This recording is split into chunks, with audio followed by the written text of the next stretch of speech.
Baik, Bismillahirrahmanirrahim. Assalamualaikum warahmatullahi wabarakatuh.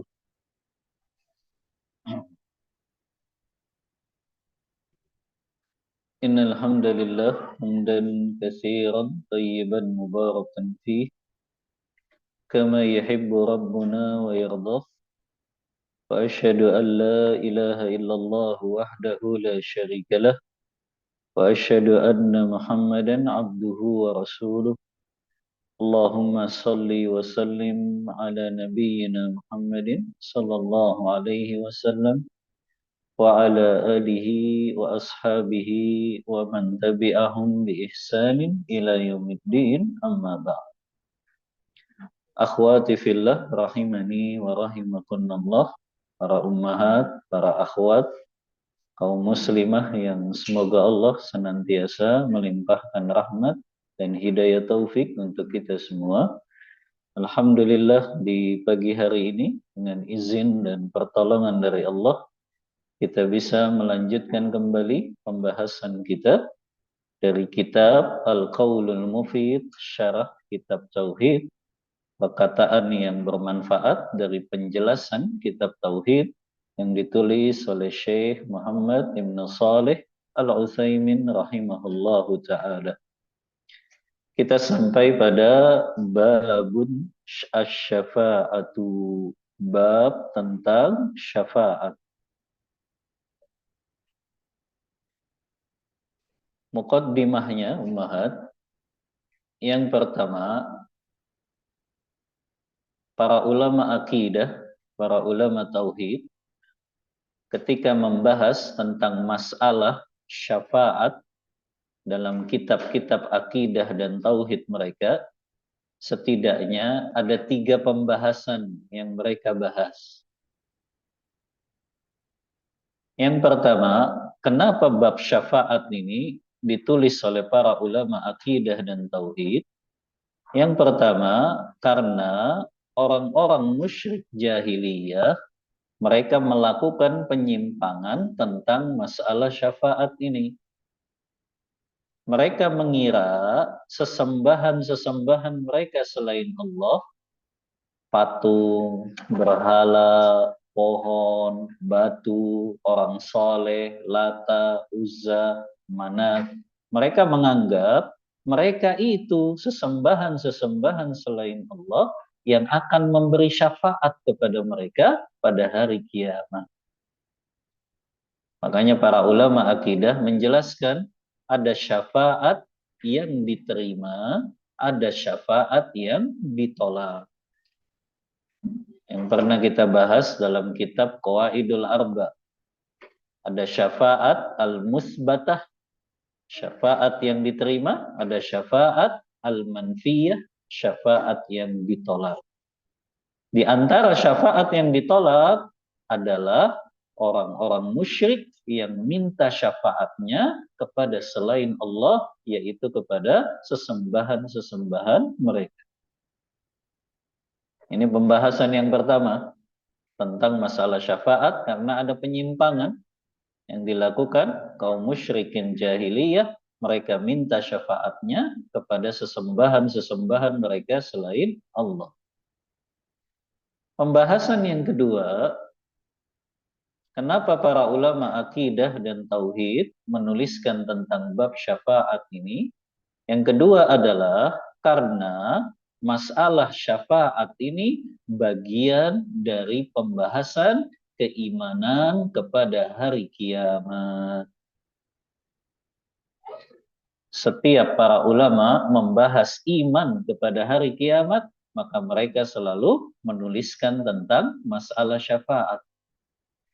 Karena di sana ada syafaatnya Rasulullah, syafaatnya Nabi dan Rasul, syafaatnya orang yang mati syahid, syafaatnya anak kecil yang wafat sebelum balik. Diceritakan oleh para ulama siapa saja itu yang bisa memberi syafaat dan apa saja syarat-syaratnya seseorang bisa memberi syafaat dan bisa mendapat syafaat. Ini pembahasan yang kedua tentang masalah syafaat dalam buku Akidah dan Tauhid. Pembahasan yang ketiga yang para ulama tuliskan di dalam kitab-kitab akidah dan tauhid mereka tentang masalah syafaat, yaitu bantahan-bantahan kepada mereka yang bersikap ghulu, berlebih-lebihan dalam masalah syafaat, seperti sebagian kelompok sufiyah dan mereka yang mengingkari syafaat ini. Siapa yang mengingkari syafaat, Umahad? Ada tidak yang mengingkari syafaat untuk pelaku dosa besar nanti pada hari kiamat? Ada kelompok Khawarij dan kelompok Mu'tazilah. Mereka mengingkari syafaat untuk pelaku dosa besar. Karena keyakinan mereka pelaku dosa besar kekal di neraka. Makanya mereka meyakini nggak akan bisa itu. Orang yang sudah masuk neraka karena dosa besarnya, dia dikeluarkan karena syafaat. Makanya para ulama menulis tentang pembahasan ini untuk membantah mereka. Dan mereka selalu menjadikan dalilnya karena landasan mereka nggak mau menerima hadis-hadis ahad yang itu berbicara tentang syafaat untuk pelaku dosa besar. Padahal para ulama ahlus sunnah menetapkan hadis walaupun ahad, kalau dia sahih secara sanad dan matannya, maka dia tetap dijadikan sebagai hujjah. Paham Ummahat? Tiga pembahasan ini yang ada dalam masalah akidah dan juga tauhid. Tapi yang kita bahas dua masalah yang pertama saja Ummahat. Dua masalah yang pertama apa tadi? Apa dua masalah yang pertama? Syafaat yang jatuh pada kesyirikan yang di situ dilakukan oleh orang-orang musyrik jahiliyah. Yang kedua, syafaat berkaitan dengan iman kepada hari kiamat. Adapun bantahan kepada kelompok yang mengingkari syafaat nanti, kalau kita sudah sampai kitab Akidah Thahawiyah, baru nanti kita jelaskan bantahan-bantahan para ulama ahlus sunnah kepada mereka yang mengingkari syafaat ini. Baik, ini mukaddimahnya Ummahat ya. Baru kita masuk ke dalam pembahasan kitab Al-Qaulul Mufid. Qala al-muallif rahimahullahu ta'ala, berkata pengarang kitab ini Syekh Muhammad Ibn Saleh Al-Utsaimin, semoga Allah senantiasa merahmati beliau. Zakarul muallif rahimahullah. Pengarang kitab ini menyebutkan, maksudnya pengarang kitab Tauhid Syekh Muhammad bin Abdul Wahab. Pengarang kitab ini, kitab Tauhid, menyebutkan tentang syafaat di dalam kitab Tauhid. Kenapa?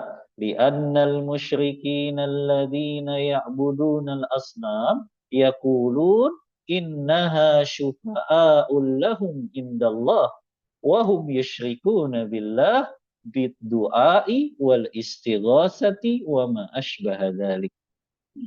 Ini yang kita jelaskan tadi. Kenapa Syekh Muhammad bin Abdul Wahab menulis tentang bab syafaat dalam kitab Tauhid? Karena orang-orang musyrik jahiliyah yang mereka beribadahnya kepada patung, berhala, orang soleh, mereka berkata berhala-berhala tersebut, orang-orang soleh tersebut yang akan mendekatkan diri mereka kepada Rabb-nya dan mereka bisa memberikan syafaat pada hari kiamat. Padahal kata Syekh Utsaimin, wa hum bidzalika yazunnuna annahum mu'azzimuna Allah. Mereka mengira mereka itu mengagungkan Allah. Walakinnahum muntaqisuna lah. Padahal sejatinya mereka menghinakan Allah. Karena Allah yang maha kuasa, Allah yang maha mengetahui, dan Allah yang memiliki kekuasaan yang sempurna, tidak butuh pemberi syafaat kepada selain Allah. Allah abadikan itu Ummahat dalam surah Yunus ayat ke-18. Surah Yunus ayat 18. Tentang perkataannya orang kafir yang mereka cari syafaatnya dari siapa? Sesembahan-sesembahan selain Allah. Kata Allah Ta'ala dalam surah Yunus ayat 18, wa ya'buduna min dunillahi ma la yadurruhum wa la yanfa'uhum wa yaquluna haula'i syufa'auna indallah. Allah abadikan itu perkataannya orang kafir musyrik. Dan mereka menyembah kepada selain Allah yang tidak dapat mendatangkan kemudaratan dan tidak dapat mendatangkan manfaat.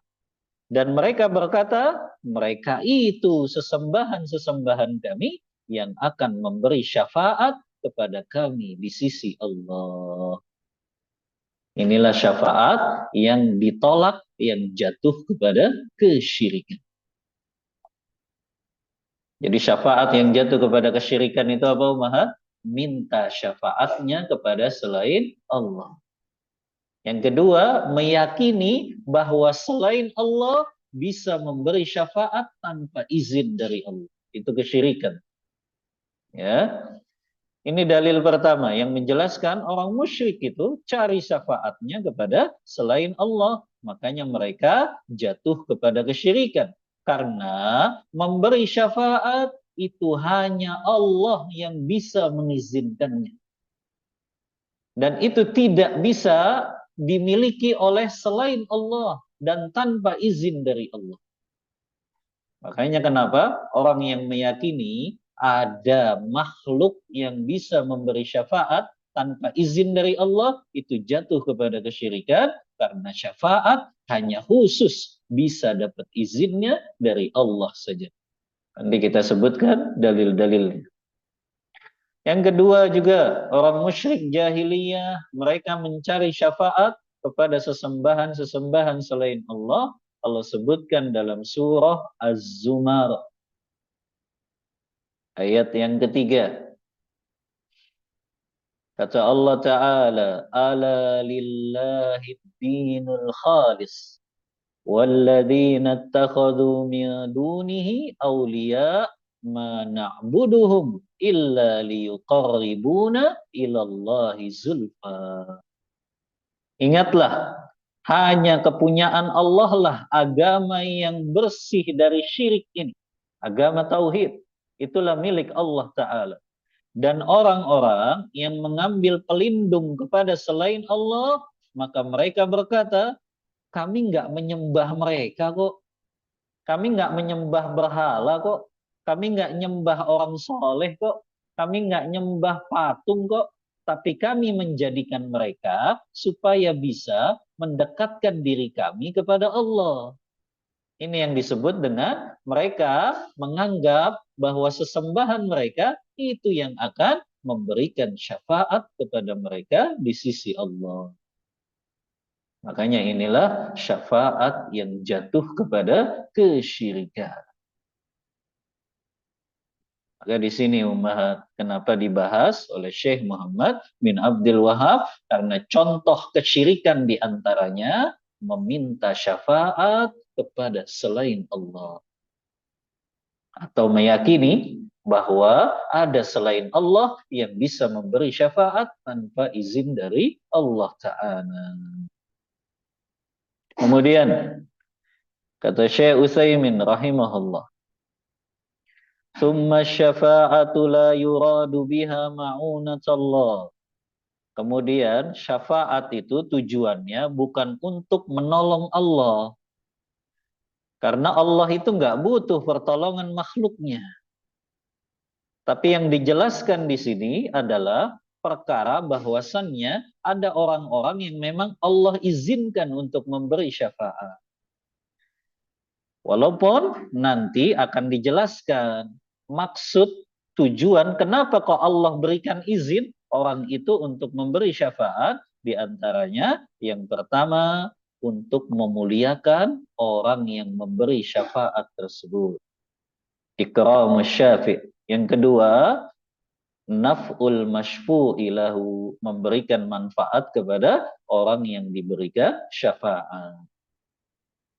Nah ini muqaddimah dari Syekh Utsaimin. Selanjutnya, apa definisi syafaat? Apa makna dari syafaat? Kata beliau, asy-syafa'atu lughatan ismun min syafa'a yashfa'u. Syafaat secara bahasa itu adalah isim, kata benda dari kata kerja syafa'a yashfa'u. Idza ja'ala tsnain, menjadikan menjadi dua. Maksudnya syaf'u itu lawan dari kata witir. Berarti secara bahasa syafaat itu maknanya apa? Genap, lawan dari ganjil. Itu secara bahasa. Wastilahan, adapun secara istilah, definisi syafaat adalah at-tawassutu lil ghairi bijalbi manfaatin au daf'i mudarratin. Syafaat secara bahasa maknanya menjadi perantara bagi orang lain untuk mendatangkan manfaat atau menolak kemudaratan, menolak bahaya. Definisi syafaat secara istilah apa? Menjadi perantara bagi orang lain untuk mendatangkan manfaat bagi orang lain tersebut atau menolak bahaya untuk orang lain tersebut. Maka syafaat itu menjadi perantara untuk mendatangkan manfaat kepada orang lain atau untuk menolak kemudaratan kepada orang lain tersebut. Contoh mendatangkan manfaat. Syafaatnya Rasulullah untuk penghuni surga supaya mereka dibukakan pintu masuk surganya. Itu contoh syafaat apa? Mendatangkan manfaat. Karena nanti pintu surga itu tidak akan dibuka sebelum Rasulullah yang mengetuknya. Maka penghuni surga tuh nunggu. Maka dikasih syafaatlah berupa manfaat, mereka bisa cepat masuk surga dengan syafaat dari Rasulullah yang pertama kali mengetuk pintu surga. Contoh syafaat untuk menolak kemudaratan, menolak bahaya.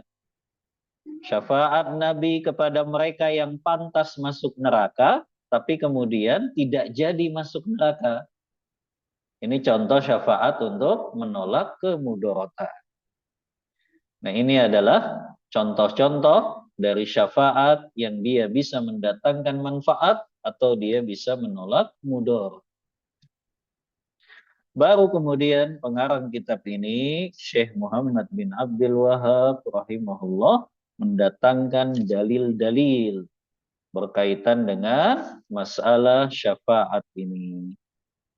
Yang pertama, dalil tentang bab syafaat surah Al-An'am ayat 51.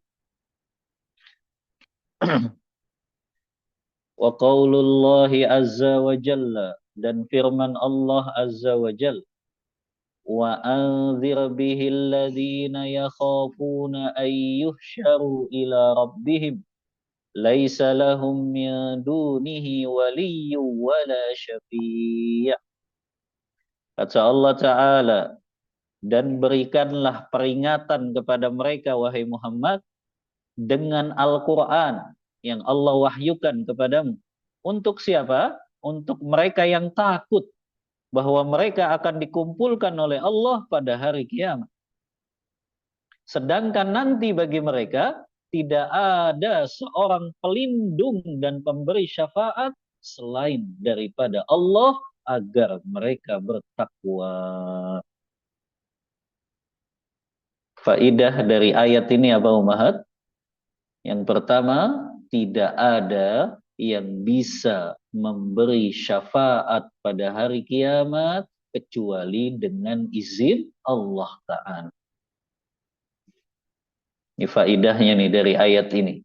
Ya, karena Allah yang mengatakan laisa lahum min dunihi waliyyu wala syafi'.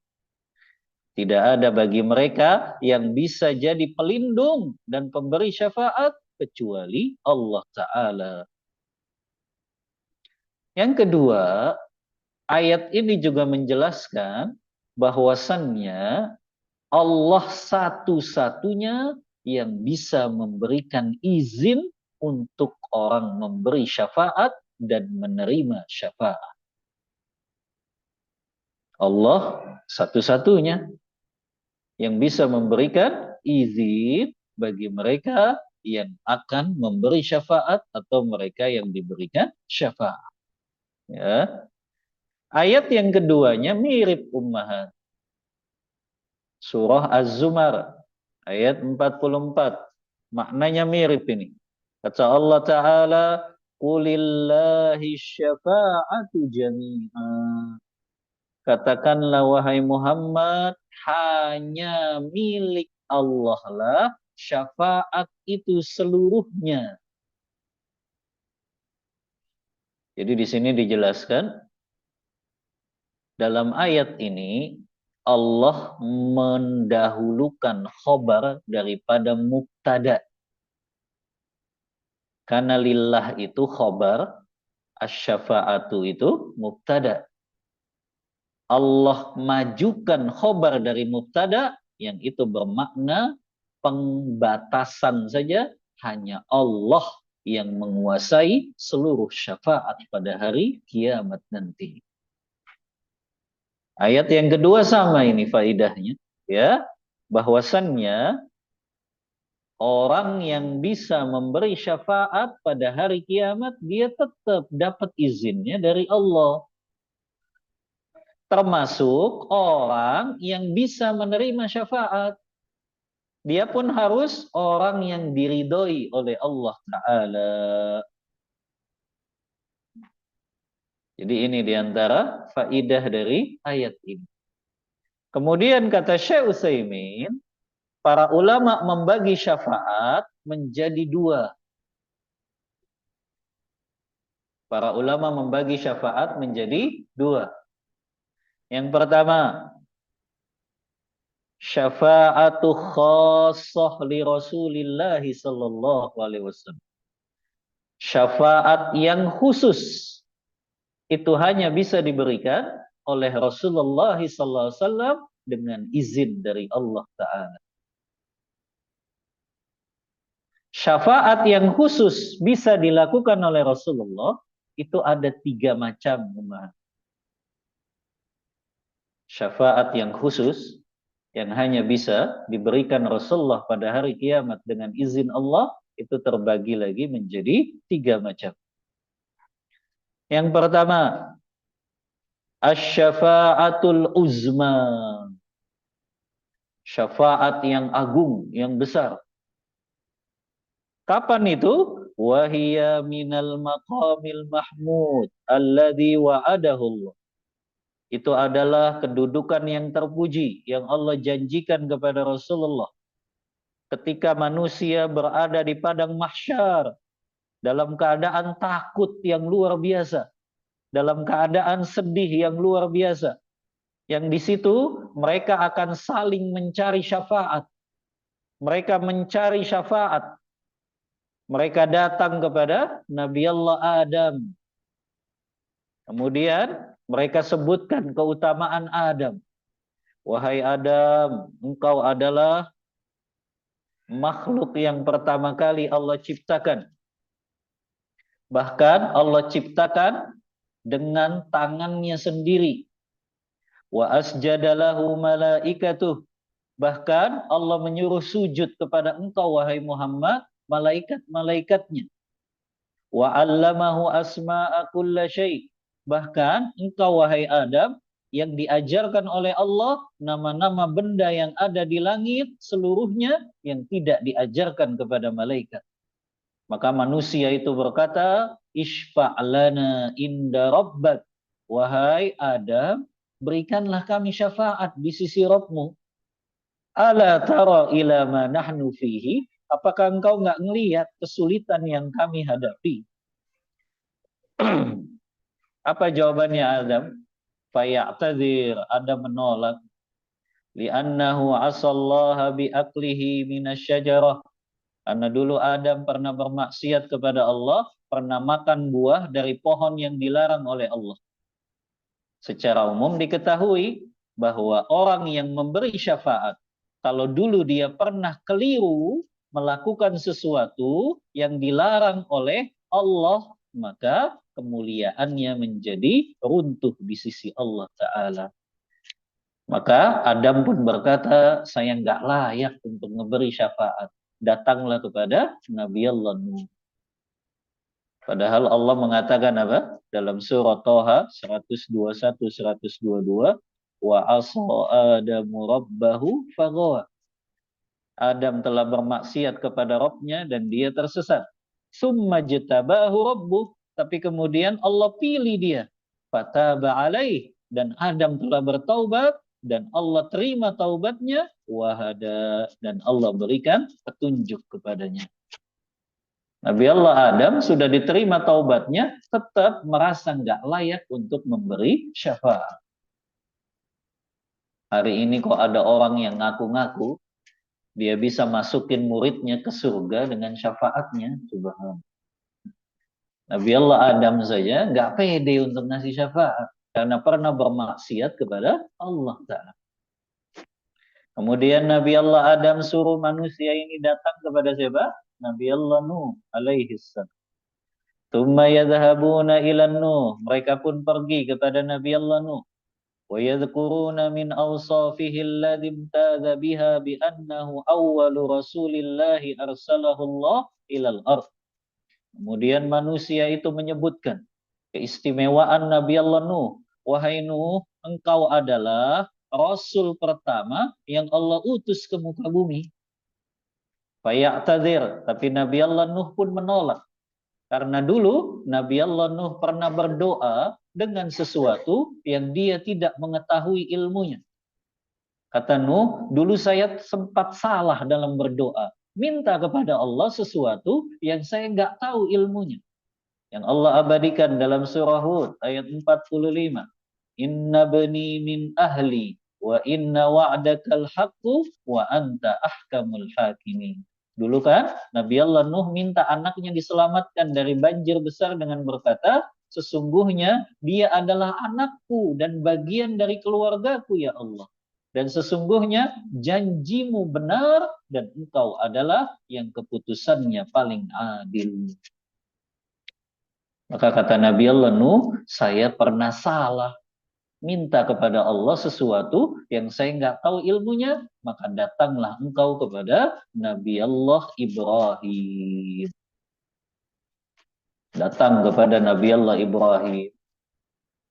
Kemudian menyebutkan keutamaan Nabi Allah Ibrahim.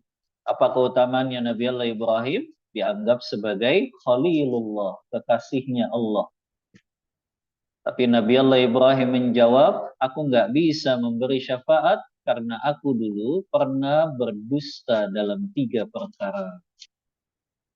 Nah, ini dicermati umahat. Kata dusta di sini bukan dusta dengan makna secara syariat. Tapi dusta di sini adalah maknanya tauriyah. Pernah Anda jelaskan ya, tauriyah? Mengungkapkan suatu kalimat yang itu tidak sesuai dengan makna zahir, tapi sebetulnya tujuannya benar.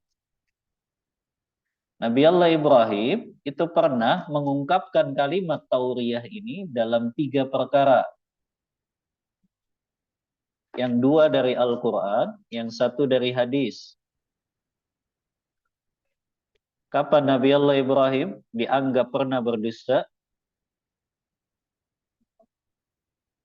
Ayat yang pertama, surah As-Saffat, ayat 89. Disebutkan memang dalam hadis, Nabi Allah Ibrahim tidak pernah sama sekali berdusta dalam hidupnya, kecuali 3 kali. Tapi ingat tadi ya, dusta di sini bukan dusta makna secara syariat. Karena kita tahu sifatnya Nabi dan Rasul apa? as-sidqu, selalu jujur. Ya. Maka maksud dari dusta ini bukan dusta makna secara syariat. Tapi makna dusta di sini kalimat tauriyah.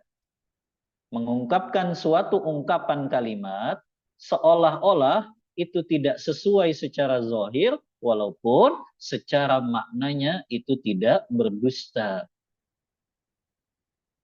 Contoh, surah As-Saffat ayat 89.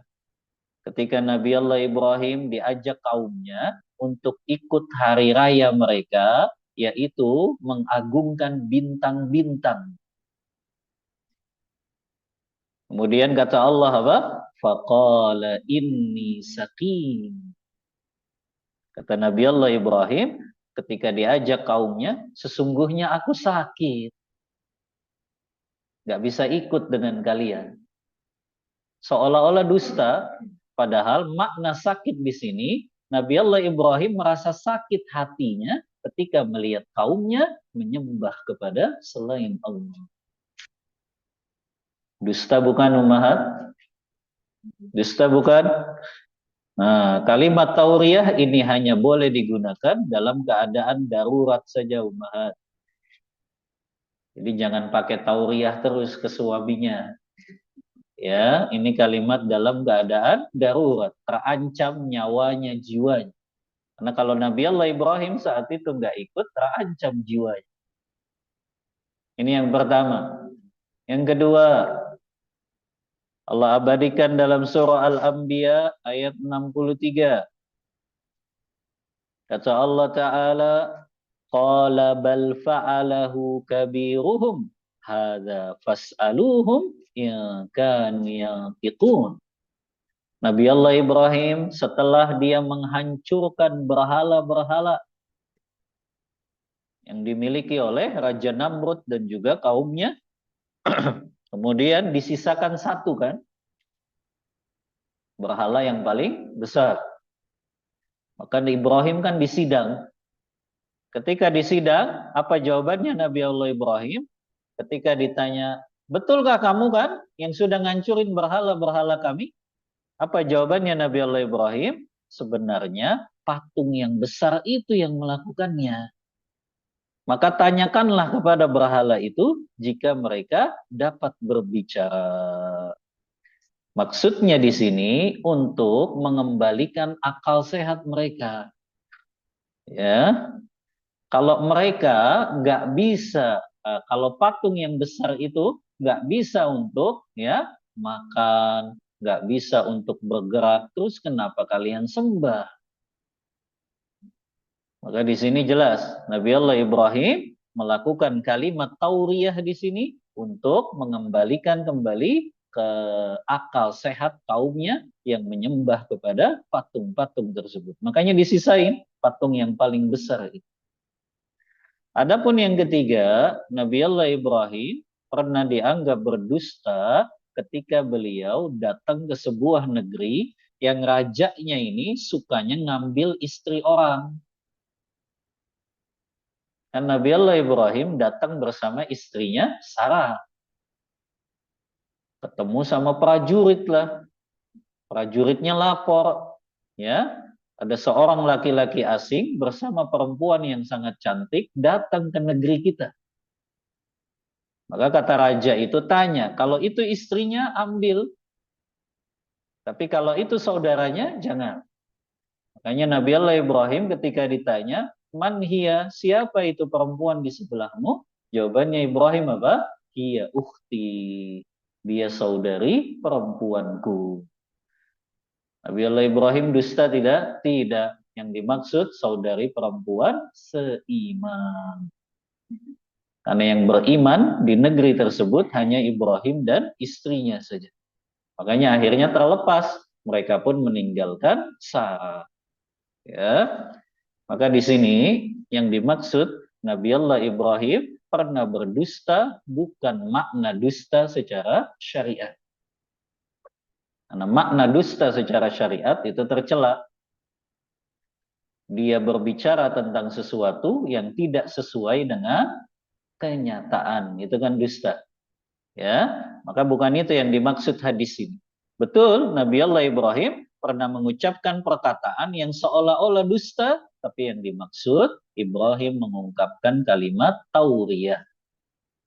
Disinilah Ibrahim berkata, saya nggak layak untuk ngasih syafaat kepada kalian. Maka datanglah kepada Nabi Allah Musa, kalimullah, orang yang diajak bicara oleh Allah. Datang mereka kepada Nabi Allah Musa, menyebutkan keutamaan Nabi Allah Musa sebagai kalimullah. Sama, Nabi Allah Musa pun menolak. Karena kenapa? Dulu dia pernah membunuh seseorang tanpa hak. Ketika beliau melerai kan, orang yang mau berantem dari kalangan Bani Israel dengan salah seorang dari kaum Kibti. Karena orang dari Kibdi ini tetap ngotot, nggak mau dipisahin. Akhirnya dipukul Nabi Allah Musa, mati. Kata Musa, saya nggak layak ngasih syafaat kepada kalian. Karena dulu saya pernah ngebunuh orang tanpa hak. Maka kata Musa, datanglah kepada Nabi Allah Isa. Maka datanglah manusia kepada Nabi Allah Isa. Nabi Allah Isa pun menolak. Ya, bahwa dia pun tidak layak untuk memberikan syafaat, datanglah kepada Nabi dan Rasul yang terakhir yang Allah utus, yaitu kepada Muhammad. Maka datanglah mereka kepada Muhammad Sallallahu Alaihi Wasallam yang Rasulullah saat itu nggak langsung bisa ngasih syafaat, umat. Rasulullah melakukan apa? Sujud dengan sujud yang sangat lama. Sampai akhirnya Allah berkata, "Qum ya Muhammad, bangun." Kemudian, kul wasma, katakanlah, maka engkau akan didengar. Wasal tu'to, mintalah, engkau akan diberikan.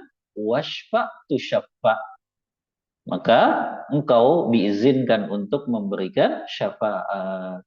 Syafaat yang di sini maksudnya syafaat membebaskan manusia dari kesulitan ketika berada di padang mahsyar. Ini syafaat khusus, hanya Rasulullah yang bisa melakukannya. Syafaat apa umat? Menghilangkan kesusahan manusia yang ada dalam kesusahan di padang mahsyar. Ini syafaat yang pertama, yang itu khusus untuk Rasulullah saja yang bisa melakukannya. Yang kedua, syafa'atuhu fi ahlil jannati an yadkhuluha. Syafaat yang khusus Rasulullah saja yang bisa memberikannya, syafaat untuk penduduk surga, penghuni surga yang akan memasuki surga. Karena mereka akan melewati jembatan Sirat. Dan ketika mereka dapetin surga, kan jembatan Sirat tuh setelah kita jalan lurus, itu sudah masuk pintu surga kalau sampai kepada ujungnya. Tapi mereka dapetin pintu surganya masih tertutup. Dan tadi kita jelaskan, dalam hadis dikatakan, orang yang pertama kali mengetuk pintu surga ya Rasulullah. Dan pintu surga tidak akan dibuka sampai Rasulullah yang mengetuknya pertama kali. Maka disinilah Rasulullah ngasih syafaat kepada mereka yang sudah selamat dari jembatan Sirat dan pintu surga ditutup. Lalu Rasulullah ngasih syafaat untuk mereka masuk ke dalam surga dengan syafaat Rasulullah, maka dibukakanlah pintu surga tersebut. Ya, kata Allah Ta'ala dalam surah Az-Zumar ayat 73, hatta idza ja'uha wa futihat abwabuha. Sampai akhirnya mereka datang ke pintu surga tersebut dan Rasulullah ngasih syafaat, maka dibukakanlah pintu surga tersebut. Ini syafaat yang kedua, khusus hanya Rasulullah yang bisa melakukannya, yaitu memberi syafaat untuk penghuni surga yang akan masuk ke dalam surganya Allah. Syafaat yang ketiga, yang itu khusus Rasulullah saja yang bisa melakukannya. syafa'atuhu sallallahu alaihi wasallam fi ammihi Abi Thalib an yukhaffafa anhul azab. Ini syafaat yang khusus Rasulullah saja yang bisa melakukannya. Syafaat beliau untuk paman beliau Abu Thalib yang mati dalam keadaan kafir agar diringankan azabnya. Tapi tetap syafaatnya Rasulullah nggak bisa ngeluarin Abu Thalib dari kekalnya di neraka. Karena dia mati dalam keadaan kafir. Yang Rasulullah bisa ngasih syafaat apa? Meringankan azabnya. Tapi azab yang ringan bagi penduduk neraka itu kan dipakaikan sendal, kemudian otaknya meleleh. Subhanallah. Kata Syekh Utsaimin, bayangin nggak Ummahat? Ada orang dikasih sendal sampai otak kepalanya meleleh. Kalau otaknya saja meleleh, gimana bagian usus dan jantungnya itu? Gimana bagian badannya? Kalau dia pakai sendal dari neraka itu, otaknya saja sampai meleleh. Gimana bagian badannya yang lain? Kalau otaknya saja sudah sampai meleleh. Enggak dibayangkan, itu azab yang paling ringan. Maka itu kekhususan. Rasulullah saja yang bisa melakukannya. Makanya Allah menafikan syafaat-syafaat untuk orang musyrik selain yang diberikan Rasulullah untuk meringankan azab untuk pamannya Abu Thalib karena dulu dia sering membantu dan menolong Rasulullah. Makanya nggak ada yang bisa lagi untuk nolong. Misalnya ada orang punya kerabat, dia muslim tapi kerabatnya musyrik, mati dalam keadaan musyrik, dia nggak bisa ngasih syafaat walaupun untuk meringankan azabnya, sudah nggak bisa lagi. Karena itu hanya kekhususan siapa? Rasulullah saja. Setelah Rasulullah nggak ada lagi yang bisa memberi syafaat kepada orang musyrik, orang kafir yang mati dalam keadaan kafir, maka setelah itu nggak ada lagi. Karena Allah yang sebutkan dalam surah Al-Mudaththir ayat 48. Kata Allah apa? Fama tanfa'uhum syafa'atus syafi'in. Tidak bermanfaat lagi syafaatnya orang yang memberi syafaat kepada siapa? Orang-orang yang mati dalam keadaan musyrik dan kafir. Gak ada manfaatnya orang yang mau memberi syafaat kepada orang yang mati dalam keadaan musyrik dan kafir. Begitu juga Allah sebutkan dalam surah Thaha ayat 109. Yauma idzil la tanfa'u syafa'atu illa man adzina lahu rahman wa radiya lahu qawla. Pada hari kiamat tidak bermanfaat lagi syafaat untuk orang-orang musyrik yang mati dalam keadaan kafir kecuali yang Allah izinkan dan Allah ridho dengan yang diberikan syafaat tersebut. Makanya ada dua Ummahat syarat orang itu bisa dapat syafaat. Yang pertama, iznullahi lisyafi'. Orang yang memberi syafaat, dia diizinkan oleh Allah. Yang kedua, ridallahi lil masyfu'. Allah ridho kepada orang yang akan diberikan syafaat. Ini dua syaratnya seseorang bisa dapat syafaat. Makanya orang musyrik, orang kafir gak akan bisa dapat syafaat karena Allah gak ridho kepada mereka. Mereka mati dalam keadaan kafir menyekutukan Allah Ta'ala. Maka ini kekhususan siapa? Rasulullah saja. Yang diberikan kekhususan oleh Allah Ta'ala bisa memberi syafaat kepada pamannya Abu Thalib yang mati dalam keadaan kafir, itu pun tidak mengeluarkannya dari neraka, tapi meringankan azabnya di neraka. Adapun selain Rasulullah nggak bisa melakukan ini. Nah, ini 3 syafaat yang khusus hanya bisa dilakukan oleh Rasulullah saja. Yang kedua dari yang mana Ummahat? Hah? Ntar bingung lagi, kok dua lagi Ustaz?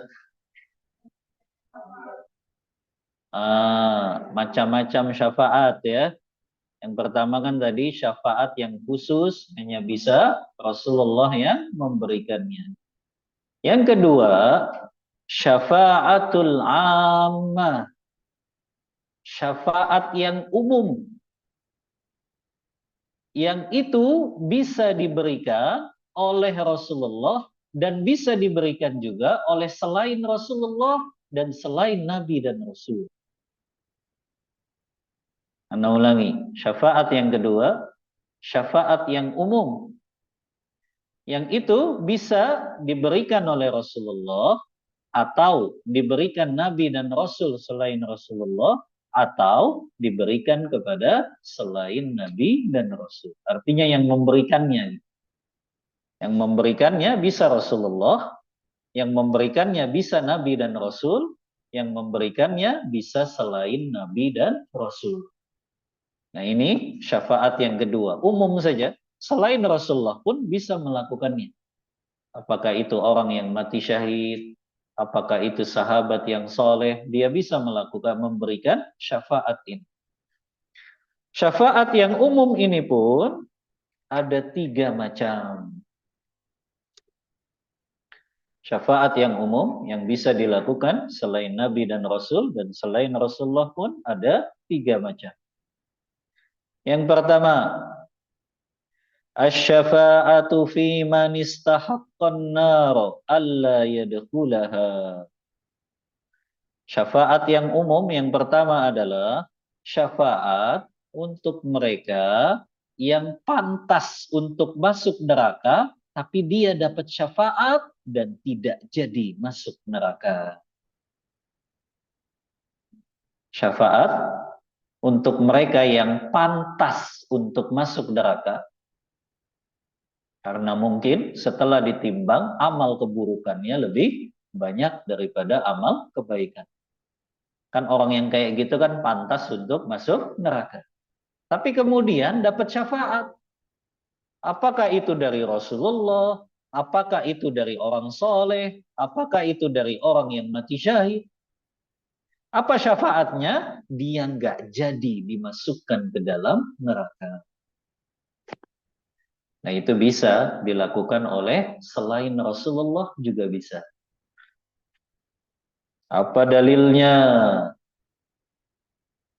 Dalilnya apa Ummahat? Hadis Rasulullah SAW yang diriwayatkan oleh Imam Muslim dalam kitab sahihnya. Kata Rasulullah, "Ma min muslimin yamutu fayaqumu ala janazatihi arba'una rajulan la yusyrikuna billahi syai'a illa syafa'ahumullahu fi."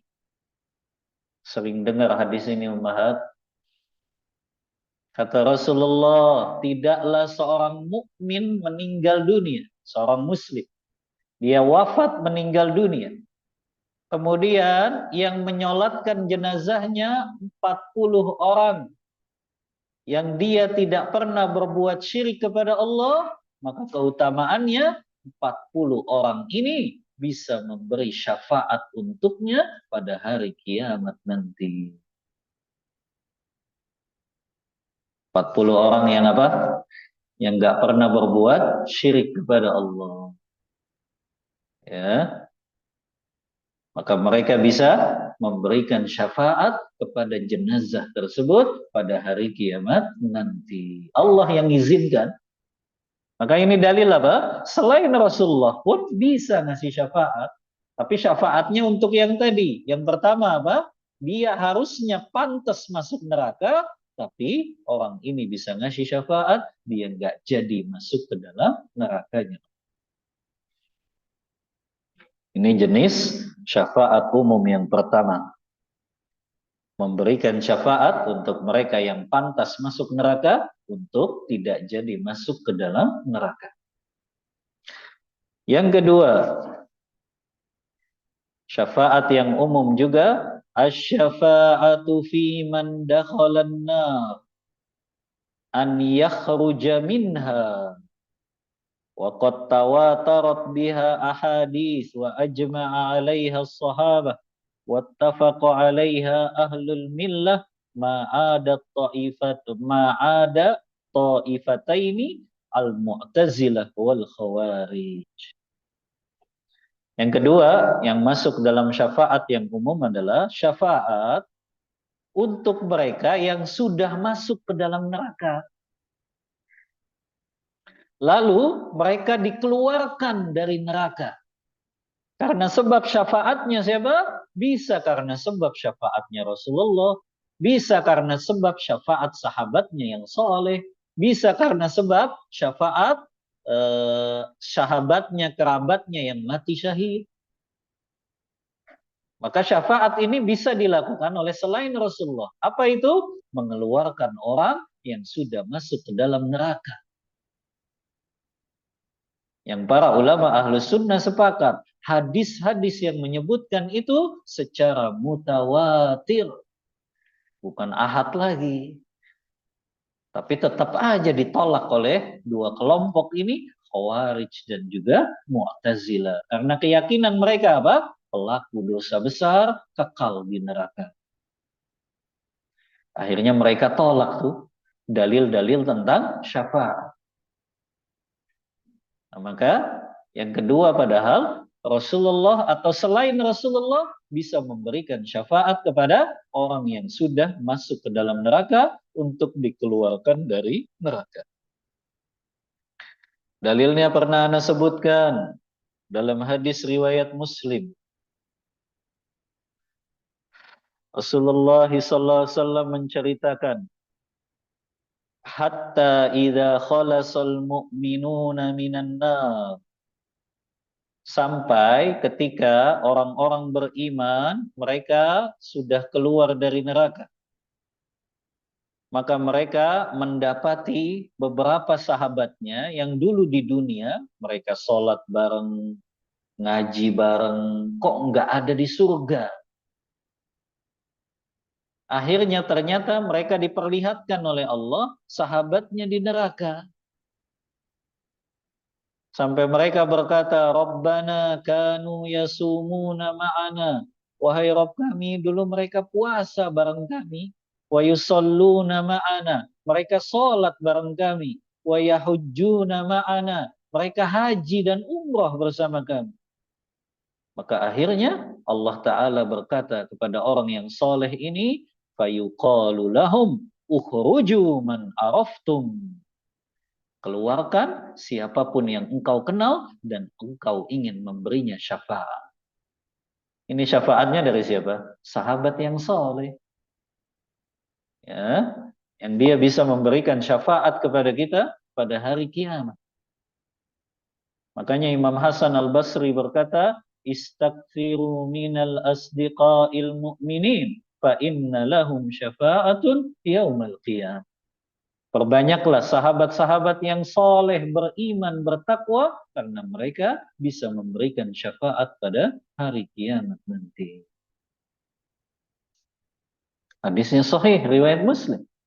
Ya, maka ini yang ditolak oleh orang Mu'tazilah. Mereka mengatakan orang kalau sudah masuk neraka sudah nggak bisa keluar lagi. Padahal dalil-dalil menjelaskan ternyata ada yang mereka diberikan izin oleh Allah memberi syafaat kepada sahabatnya yang ada di neraka. Ini syafaat yang kedua yang bisa dilakukan oleh Rasulullah dan selain Rasulullah.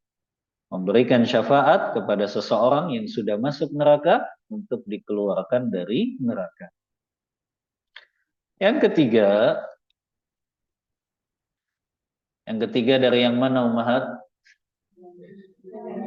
Ya, jangan hilang konsentrasinya. Udah 1 jam soalnya nih, agak hilang konsentrasi. Yang ketiga, syafaat yang umum yang bisa diberikan selain Rasulullah dan selain Nabi dan Rasul juga yang memberikannya. yaitu asy-syafa'atu fi raf'i darajatil mu'minin wa hadhihi tu'khadhu min du'ail mu'minina ba'duhum li ba'din. Mereka yang bisa memberikan syafaat selain Rasulullah dan Nabi dan Rasul, yaitu syafaat untuk meninggikan derajatnya orang yang beriman. Maksudnya apa? Surganya levelnya ditinggikan. Nah, ini bisa dilakukan oleh selain Rasulullah. Misalnya ada kerabat kita yang mati syahid, kan orang yang mati syahid diantaranya Rasulullah janjikan dia bisa memberikan syafaat untuk kerabatnya nanti pada hari kiamat. Tadinya mukmin ini kerabatnya sudah di surga. Tapi mukmin yang sudah di surga ini ingin naik levelnya, level surganya. Supaya lebih berkualitas lagi nikmatnya. Maka akhirnya kerabatnya yang mati syahid ini ngasih syafaat kepada kerabatnya yang meninggal ini yang sudah masuk surga untuk dia berada di level surga yang lebih tinggi. Maka ini bisa dilakukan oleh selain Rasulullah. Memberikan syafaat agar surganya orang beriman itu lebih tinggi levelnya, derajatnya. Tapi itu bagaimana caranya? Melalui doa. Sebagaimana Rasulullah SAW pernah berdoa untuk Abu Salamah. Dalam hadis yang diriwayatkan oleh Imam Muslim juga ya, dalam kitab sahihnya, kata Rasulullah, Allahumma ghafir li Abi Salamah. Ya Allah, ampunilah dosa untuk Abi Salamah. Warfa' darajatahu fil mahdiyyin. Tinggikanlah derajatnya dengan ya petunjuk darimu. Wafsah lahu fi qabri, lapangkanlah kuburnya. Wa nawwir lahu fihi, berikanlah cahaya di kuburannya tersebut. Wakhlifhu fi aqibihi, berikanlah dia ganti dengan yang lebih baik. Dan inilah yang dimaksud dengan doa, tapi untuk memberi syafaat kepada mukmin yang lain agar derajatnya di surga lebih tinggi levelnya. Nah ini ummahat, 3 syafaat yang secara umum bisa diberikan oleh Rasulullah, oleh Nabi dan Rasul, tapi juga selain Nabi dan Rasul pun bisa memberikan 3 syafaat ini. Ya, syafaat untuk mereka yang tadinya pantas masuk neraka, tapi akhirnya tidak jadi masuk neraka. Syafaat yang kedua, yang mereka sudah di dalam neraka, dan mereka bisa dikeluarkan dari neraka. Syafaat yang ketiga, untuk meninggikan level dan derajatnya mukmin di surga. Baik, ini tentang masalah macam-macam syafaat. Dalil yang ketiga, firman Allah Ta'ala surah Al-Baqarah ayat 255. Kata Allah Ta'ala, Man dzalladzi yashfa'u indahu illa bi'izni. Siapakah yang bisa memberikan syafaat di sisi Allah kecuali dengan izin Allah Ta'ala. Dari sinilah para ulama memberikan syafaat tadi, memberikan syarat tadi. Orang itu bisa dapat syafaat, berapa syaratnya ummahat? 2. Apa yang pertama? Izin Allah kepada si pemberi syafaat. Yang kedua, ridho Allah kepada orang yang diberikan syafaat. Maka 2 ini syaratnya, orang bisa dapat syafaat di akhirat nanti. Tapi tetap ummahat, kita minta syafaatnya kepada Allah. Gak boleh ada orang mengatakan kepada anaknya yang meninggal sebelum balik, nah nanti ibu kasih syafaat ya pada hari kiamat, gak boleh. Tetap dia mintanya kepada Allah. Makanya dalam doa sholat jenazah, kalau jenazahnya itu belum usia balik, masih bayi atau balita, itu kan doanya apa? Setelah takbir yang ketiga, Allahumma ja'alhu salafan wa dzukran wa ajran wa syafi'an mujaban liwalidayhi. Ya Allah, jadikanlah anak kecil yang meninggal ini sebelum balik menjadi pahala simpanan bagi kedua orang tuanya dan bisa memberikan syafaat untuk orang tuanya. Jadi tetap mintanya kepada Allah, bukan kepada anak yang wafat tersebut. Sama, kita minta bisa dapat syafaatnya Rasulullah, bukan datang ke kuburan Rasulullah dan mengatakan, ya Rasulullah kasih saya syafaat ya nanti. Nggak bisa, itu tetap jatuh pada syirik. Yang bisa kita lakukan doa, Allahumma rzuqni bi syafaati Rasulillah. Ya Allah, berikan aku rezeki dengan bisa dapat syafaatnya Rasulullah. Jadi itu yang bisa dilakukan. Ya, maka yang dijanjikan Allah kan nanti pada hari kiamat. Maka dua syarat ini, mereka yang memberi syafaat dapat izin dari Allah dan mereka yang diberi syafaat diridhoi oleh Allah Ta'ala. Ini dalil yang ketiga. Dalil yang keempat. Ini semakin menguatkan syarat tadi. Surah An-Najm ayat 26. Allah berfirman, "Wa kam min malakin fis samawati la tughni syafa'atuhum syai'an illa min ba'di ay ya'zanallahu liman yasha'u wa yarda." Kata Allah Ta'ala, berapa banyak malaikat yang ada di langit, syafaat mereka tidak bermanfaat satupun kecuali yang telah Allah izinkan kepada siapa yang Allah kehendaki dan kepada siapa yang Allah ridhoi. Ini juga dalil ummahat ya, berarti malaikat bisa memberi syafaat. Ini dalil malaikat pun bisa memberi syafaat. Tapi tetap ketika malaikat bisa memberi syafaat, tetap untuk memberikan syafaatnya itu diberikan kepada orang yang Allah kehendaki dan kepada orang yang Allah ridhoi. Maka tetap malaikat nggak bisa ngasih syafaat kepada orang yang mati dalam keadaan kafir. Malaikat nggak bisa ngasih syafaat kepada orang yang dia suka bermaksiat kepada Allah kalau Allah nggak ridho kepadanya. Maka semuanya atas izin dari Allah Ta'ala. Maka di sini jelas bahwasannya malaikat bisa memberi syafaat. Tapi kapan? Setelah dapat izin dari Allah dan orang yang diberikan syafaat pun diridhoi oleh Allah Ta'ala. Ya. Ini dalil yang keempat. Dalil yang kelima. Surah Saba ayat 22.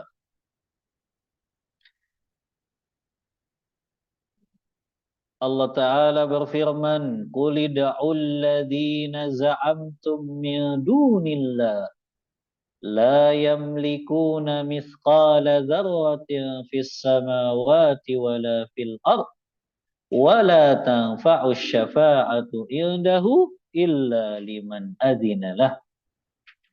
Katakanlah kepada mereka, wahai Muhammad, silakan mereka berdoa kepada yang mereka anggap itu sebagai sesembahan mereka selain Allah. Padahal sesembahan mereka selain Allah gak memiliki sebesar biji zarah pun.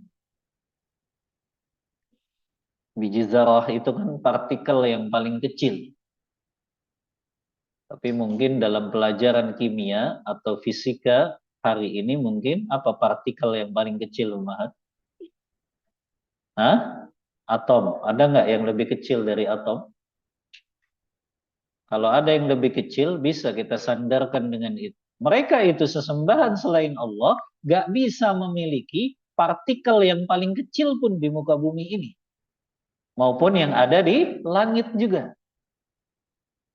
Kemudian kata Allah di ayat ke-23-nya, وَلَا تَنْفَعُ الشَّفَاءَةُ إِنْدَهُ.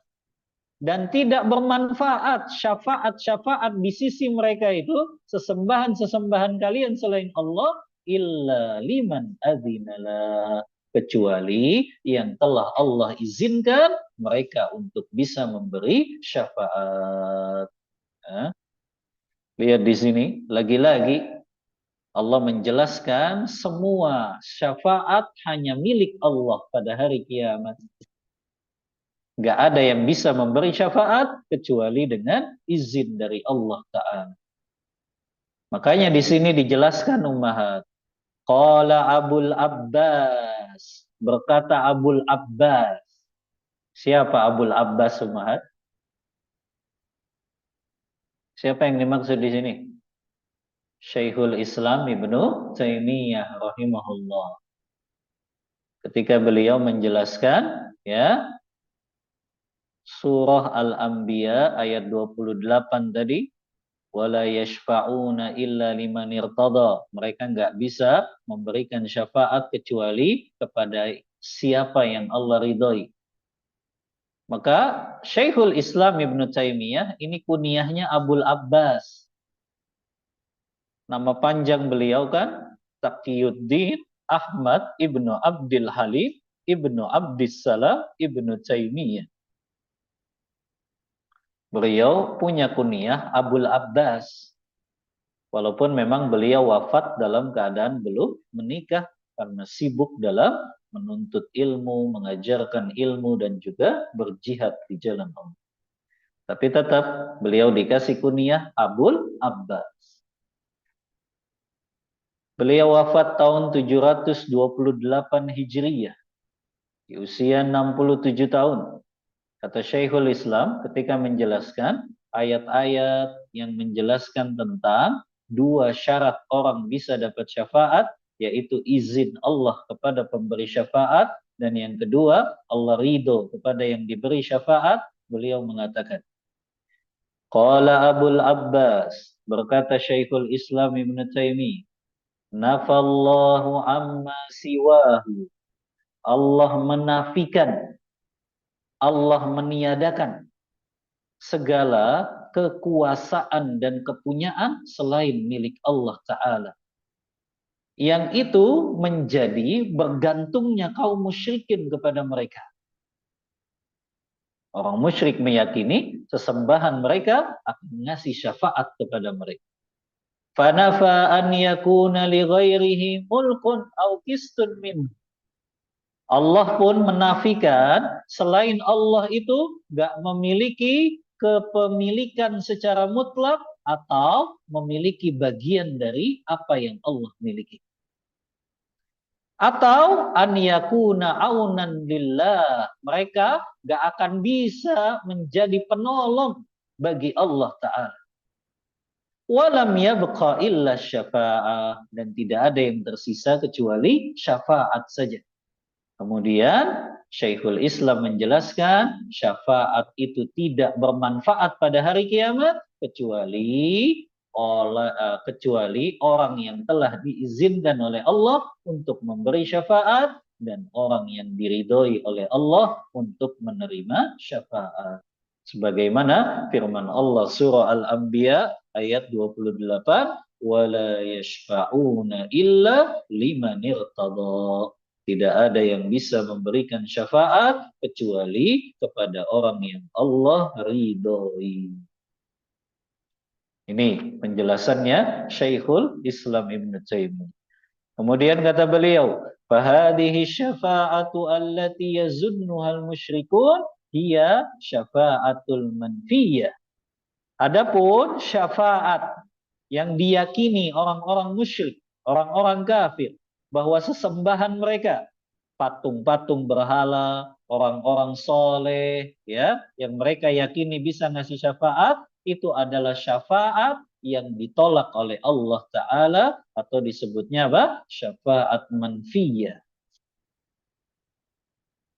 Sebagaimana Al-Quran juga menafikan syafaat yang diyakini oleh orang-orang musyrik. Dan Rasulullah SAW mengabarkan, beliau datang kepada Rabbnya dalam keadaan sujud, memuji Rabbnya, dan dia nggak langsung memulai dengan syafaat. Kemudian baru kan Allah berkata, irfa' ra'saka ya Muhammad, angkat kepalamu, wa qul yusma, katakan engkau akan didengar, wasal tu'to, mintalah engkau akan diberi, washfa' tusyaffa, berikanlah syafaat kepada siapa yang engkau kehendaki, karena engkau telah diizinkan memberi syafaat. Ini baru syafaat yang musbatah, ditetapkan oleh syariat. Adapun syafaat yang diyakini orang musyrik, yang itu bisa diberikan oleh sesembahan mereka, apakah itu Lata, orang soleh yang mereka sembah, apakah itu berhala-berhala, apakah itu pohon Uzza, apakah itu Manat yang mereka anggap sebagai anak perempuan Allah, itu yang mereka anggap bisa memberi syafaat pada hari kiamat, itu adalah syafaat yang ditolak karena tidak sesuai dengan syarat yang ditetapkan Allah di dalam Al-Quran Karim. Nah, ini penjelasannya Syekhul Islam tentang syafaat yang diterima hanyalah syafaat yang memenuhi dua syarat tadi. Syafaat yang memang orang yang memberi syafaat dapat izin dari Allah. Yang kedua, orang yang diberi syafaat diridhoi oleh Allah. Dalil yang terakhir, hadis Rasulullah SAW riwayat Bukhari dalam kitab sahihnya. Qala Abu Hurairah, berkata sahabat Abu Hurairah kepada Nabi SAW. Sahabat Abu Hurairah bertanya, Man as'adun nasi bi syafa'atika ya Rasulullah. Wahai Rasulullah, siapakah manusia yang paling berbahagia dengan syafaatmu nanti pada hari kiamat? Siapakah manusia yang nanti berbahagia dapat syafaat darimu, wahai Rasul? Apa jawabannya Rasulullah? Man qala la ilaha illallah khalisan min qalbihi. Mereka yang bahagia dengan syafaatku nanti pada hari kiamat, mereka yang mengucapkan kalimat la ilaha illallah ikhlas dari hati dan jiwanya. Maka di sini dijelaskan fatilka syafa'atu li ahlil ikhlas biiznillah. Syafaat itu untuk ahlul ikhlas. Ahlul ikhlas itu siapa umat? Ahlu tauhid. Mereka yang bahagia dapat syafaatnya Rasulullah, mereka yang senantiasa mentauhidkan Allah dalam ibadahnya, dalam rububiyahnya, dalam nama-nama dan sifat-sifatnya, dan tidak berbuat syirik kepada Allah. Itu yang dimaksud dengan ahlul ikhlas. Maka yang dimaksud ahlul ikhlas di sini, mereka yang mengucapkan la ilaha illallah ikhlas dalam hati dan jiwanya, mereka yang dimaksud, mereka yang betul-betul mentauhidkan Allah. Ini yang dimaksud teman. Mereka yang betul-betul mentauhidkan Allah, mereka lah yang dapat syafaat dari Rasul. Makanya, wala takunu liman asyraka billah. Syafaat Rasulullah nggak mungkin diberikan kepada orang yang berbuat syirik kepada Allah. Dan hakikatnya Allah Ta'ala dia memberikan karunia-Nya kepada orang yang betul-betul mentauhidkannya dengan syafaatnya dan diampuni dosa-dosanya melalui doa-doa dari mereka yang mukmin yang diizinkan Allah untuk memberikan syafaat. Dan Rasulullah dijanjikan oleh Allah akan menduduki kedudukan yang terpuji, yaitu bisa memberi syafaat kepada umat beliau. Makanya ketika kita doa setelah azan, diantaranya apa? Wa ba'athu maqaman mahmudanil ladzi wa'adta. Dan bangkitkanlah Rasulullah Muhammad dengan kedudukan yang terpuji sebagaimana yang engkau janjikan ya Allah.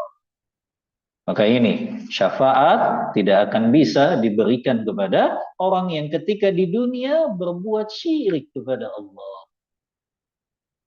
Maka ini yang harus kita pastikan ummahat, kita wafat dalam keadaan mentauhidkan Allah. Nggak berbuat syirik kepada Allah. Nggak nyimpen jimat-jimat. Nggak bergantung kepada makhluk. Tidak minta pertolongannya kepada makhluk. Tidak minta perlindungannya kepada makhluk. Tapi dia betul-betul tulus dan ikhlas hanya untuk Allah ibadahnya. Dan dia meyakini segala yang bisa mendatangkan manfaat dan bahaya hanya Allah saja. Ya, nah ini pembahasan kita tentang masalah syafaat. Ada berapa dalilnya tuh?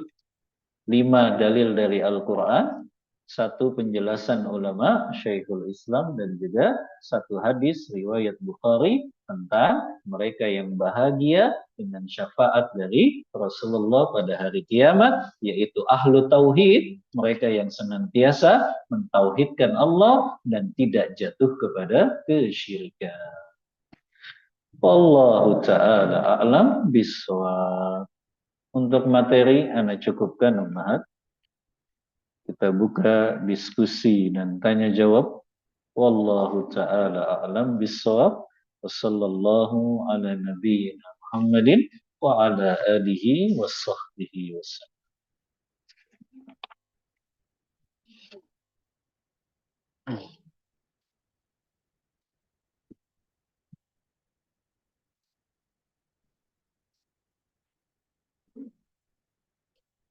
Bismillah.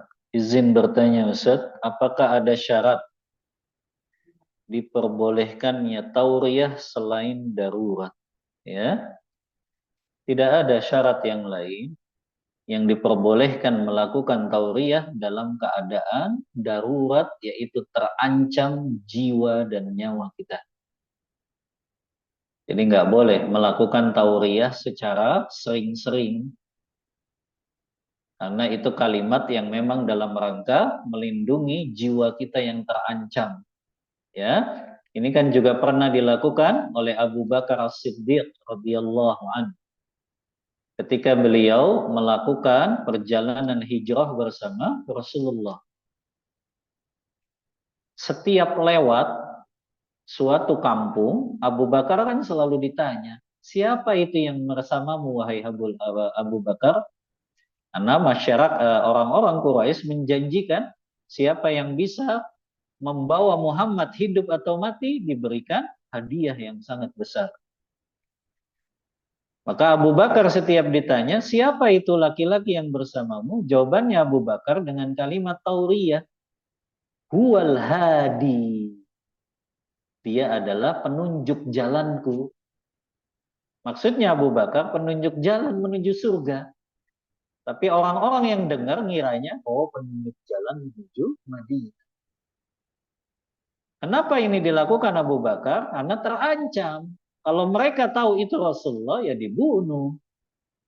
Makanya keadaannya dalam keadaan darurat, yang jiwa kita terancam saja bisa mendatangkan kepada kebinasan. Kalau syafaat dari Al-Quran berarti masuk kepada syafaat umum. Iya, masuk kepada syafaat umum. Apakah itu orang yang hafal Al-Quran? Apakah itu Al-Quran yang akan memberi syafaat kepadanya? Itu syafaat yang umum tadi. Ya, jadi masuknya kepada syafaat yang umum. Wallahu ta'ala a'lam bissawab. Banyak keutamaan-keutamaan yang didapatkan dalam sebuah amalan. Misalnya, apabila selesai sholat maghrib, berzikir dengan membaca ayat kursi, maka akan masuk surga. Apakah apabila telah melakukan hal tersebut, jaminan masuk surga sudah didapat atau penafsiran lain ya Ustaz? Nah, yang pertama, banyak amalan-amalan yang di situ menyebutkan bahwa orang yang melakukannya akan masuk surga. Orang yang akan masuk surga kan ada 2 macam. Yang pertama, dia bisa masuk langsung ke dalam surga tanpa mampir ke neraka. Atau yang kedua, dia masuk neraka dulu, tapi kemudian dia akan masuk surga. Maka amalan-amalan yang dilakukan kan nggak ada jaminan, ya, kalau dia langsung memasukkan kita ke dalam surga. Makanya di sini harus dijelaskan dulu secara rinci. Maksudnya amalan-amalan yang bisa memasukkan kita ke dalam surga itu memudahkan jalan kita untuk menuju surga. Adapun kita mampir dulu ke neraka atau tidak, yaitu tergantung dengan hisab kita pada hari kiamat dan tergantung dengan keputusan Allah pada hari kiamat. Maka dijamin mungkin masuk surga, tapi tadi dijaminnya itu bisa langsung masuk surga tanpa mampir ke neraka, atau yang kedua, dia masuk neraka dulu kemudian masuk ke dalam surga. Tetap dapat jaminan akan masuk ke dalam surga. Wallahu ta'ala a'lam bishawab. Apakah doa seorang anak bisa menghapuskan dosa orang tua yang saat hidupnya belum pernah sholat dan pernah berbuat syirik? Ya, wallahu a'lam ya. Yang pertama, doanya seorang anak itu bisa sampai kepada orang tuanya. Adapun kalau orang tuanya itu belum pernah sholat, maka ini harus dirinci. Kalau memang sholatnya hanya bolong-bolong saja, sehari sholatnya cuma 1 kali, hari berikutnya sholatnya 2 kali, intinya bolong-bolong saja, maka tetap dia bisa menghapuskan dosa orang tuanya. Kecuali memang orang ini nggak pernah sama sekali sholat. Dari mulai dia balik sampai wafat nggak pernah sholat.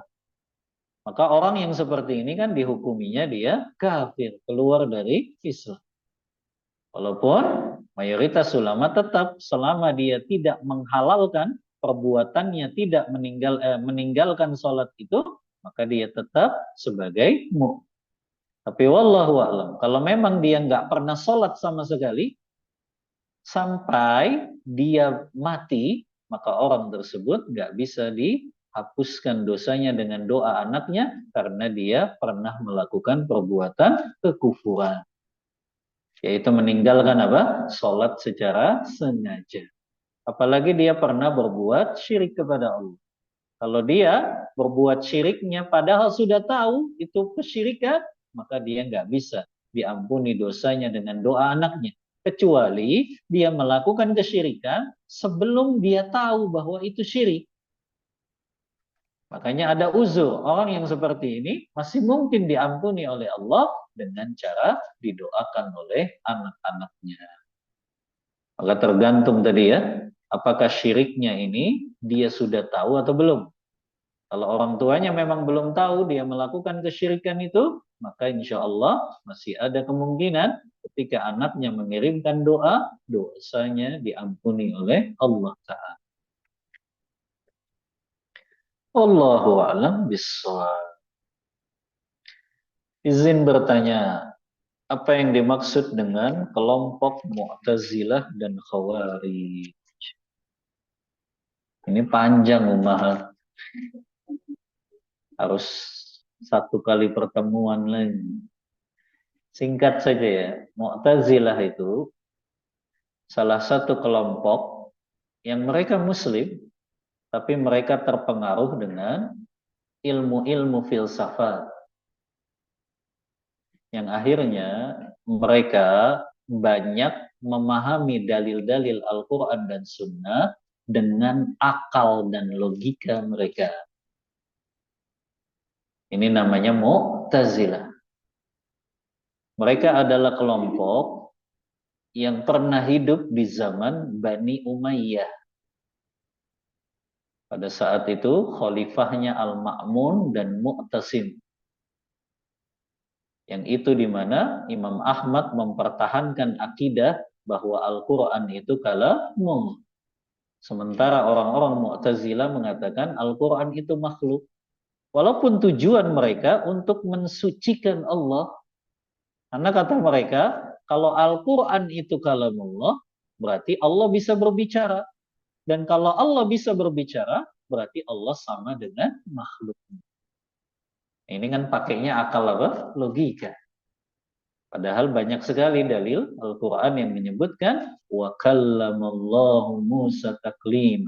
Allah berbicara kepada Nabi Allah Musa. Maka Mu'tazilah ini selalu memahami dalil-dalil Al-Quran dan Sunnah dengan akal-akal logika mereka. Akhirnya mereka nolak azab kubur. Mereka nolak syafaat. Nah ini, di antara keyakinan mereka, mereka menganggap orang yang berdosa besar kekal di neraka.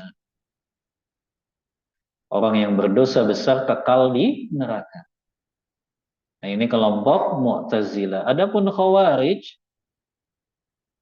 mereka yang punya keyakinan, ya, manhaj mereka itu adalah bolehnya memberontak kepada pemimpin yang zalim.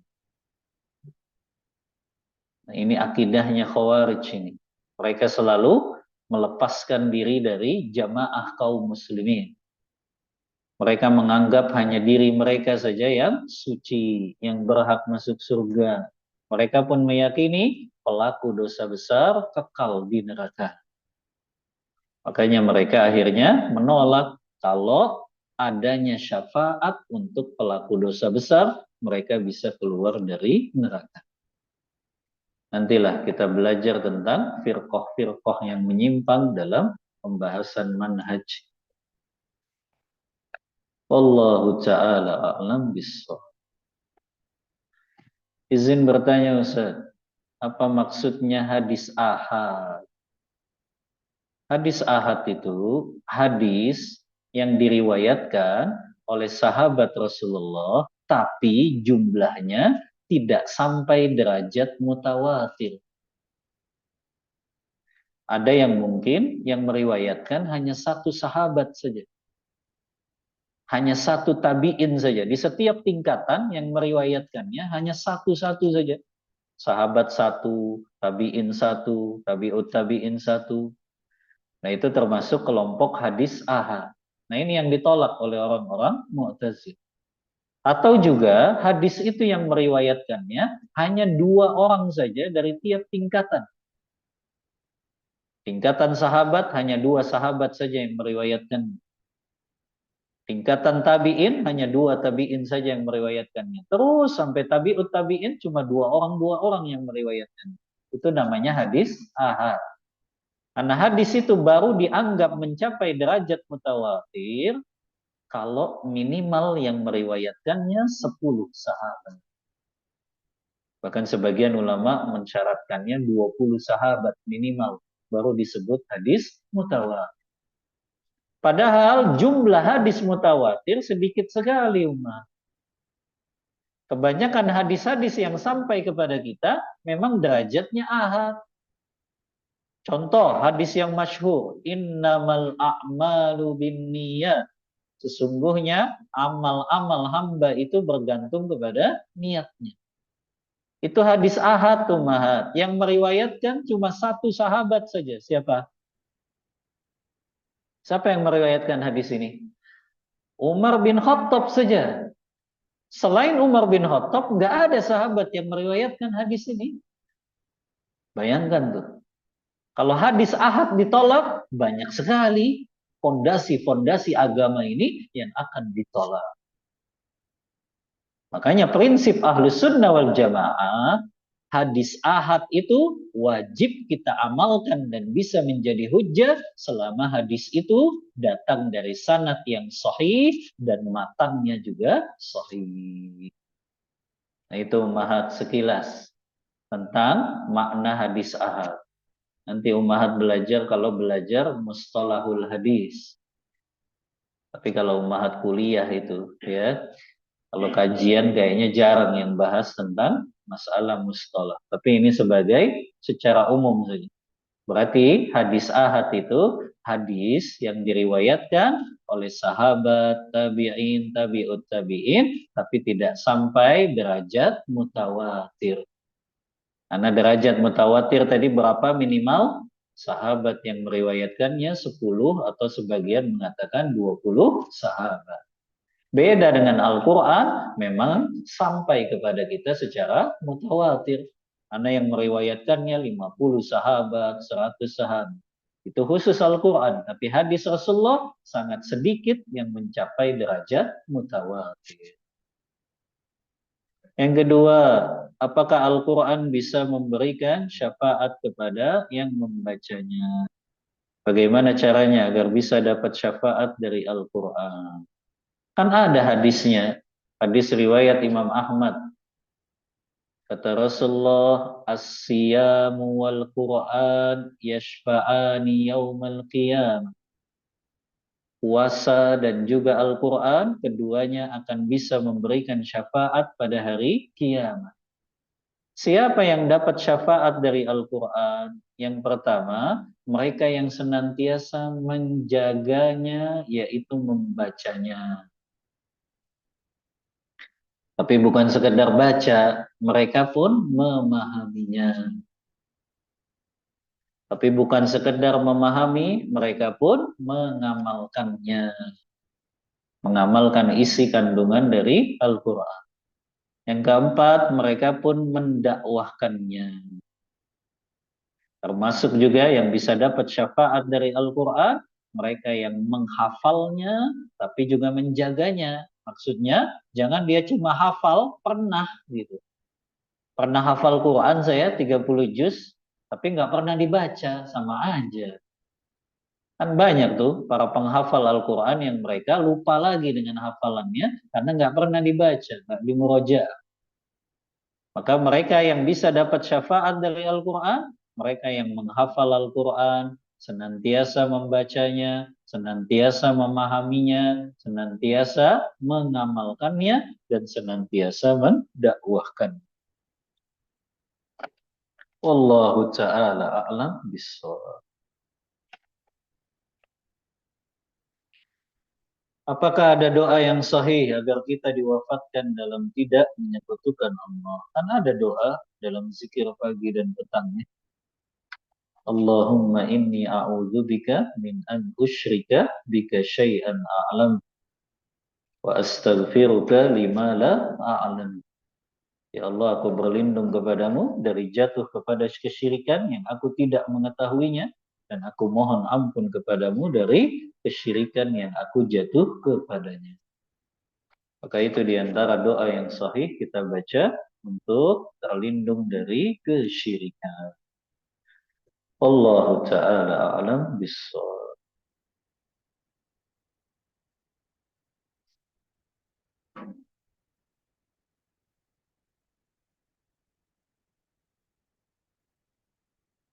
Yang online ya. Tuh, mana dia?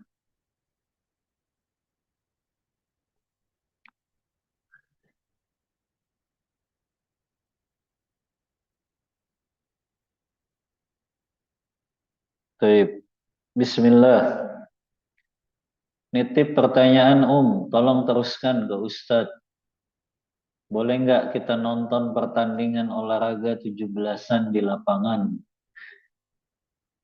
Tapi di lapangan ada campur baur orang awam, perempuan, dan laki-laki. Pakaiannya nggak sempurna, nutup auratnya. Laki-laki di atas lutut, perempuan pakai celana jilbab pendek di atas dada. Saya nggak ikutan lomba, nggak ikutan bantu acara. Nggak ikut bantu acaranya juga. Cuma sebatas nonton saja sama anak-anak rame-rame. Nggak perlu, Mahat. Ya, nggak bermanfaat juga kan nonton kayak gitu. Lebih baik ummahat olahraga sendiri deh sama anaknya. Kan manfaat. Ya, daripada nonton perkara yang seperti itu habis waktu kita. Ya, apalagi tadi bercampur bau rame-rame antara laki dan perempuan ikhtilat. Kecuali penontonnya dipisah, boleh. Ya, laki-laki dikasih hijab gitu. Ya, itu boleh. Tapi kalau bercampur bau jangan. Kan di antara bagusnya keislaman seseorang apa? Meninggalkan perkara yang tidak bermanfaat untuknya. Min husni islamil mar'i tarkuhu ma la ya. Lebih baik dia olahraga sendiri sama anaknya, dia dapat sehatnya, ya, dia dapat manfaatnya, dia olahraga bersama. Daripada cuma sekedar nonton saja, itu menghabiskan waktu tanpa bernilai pahala. Apalagi akhirnya ngelihat lawan jenis yang bukan mahram, yang dilihat ganteng lagi. Ya, akhirnya dihayalin sampai rumah, kan bahaya. Lebih baik di dalam rumah saja. Atau kalau mau olahraga dengan anak kita, maka tinggalkan perkara yang bisa menjerumuskan kita dalam perkara yang diharamkan Allah, di antaranya tadi campur baur laki dengan perempuan.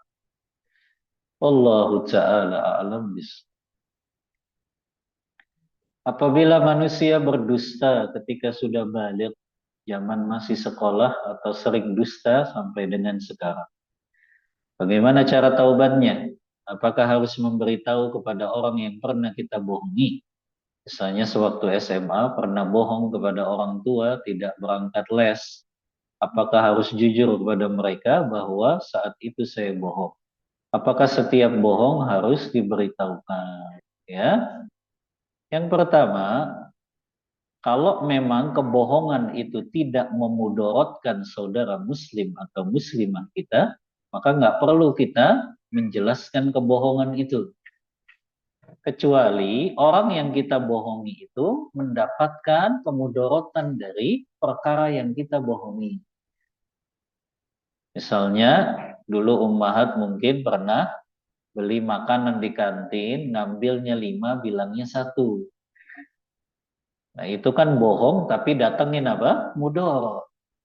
Kalau seperti itu ya wajib memberitahu kepada orang yang dulu pernah jualan di kantin itu dan kita katakan kita pernah bohong dan kita ingin bayar sekarang. Nah, itu baru. Tapi kalau kebohongannya tidak mendatangkan mudorot kepada orang yang pernah dibohongi, maka nggak perlu diberitahukan, tapi cukup dia bertaubat kepada Allah saja. Maka tergantung apakah orang yang dia bohongi itu mendapatkan mudorot dari kebohongannya atau tidak. Kalau mendapatkan mudorot, dia harus kasih tahu kebohongannya itu dan minta kehalalannya, minta maafnya, baru kemudian dia bertaubat kepada Allah Ta'ala. Allahu Ta'ala a'lam bishawab. Bagaimana hukumnya mengikuti lomba untuk anak-anak?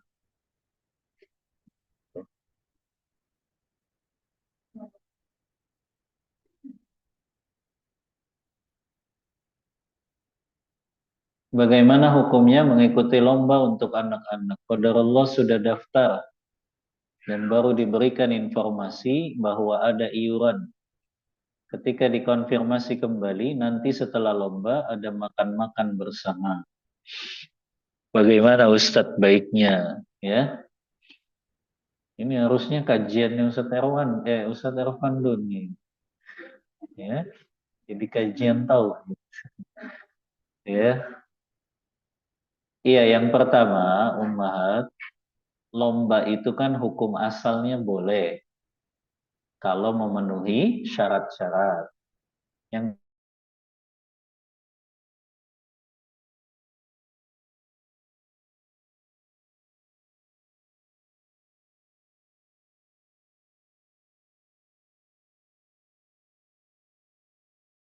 mana intinya semua lomba yang bisa mendatangkan kepada kita kekuatan untuk mempersiapkan jihad di jalan Allah.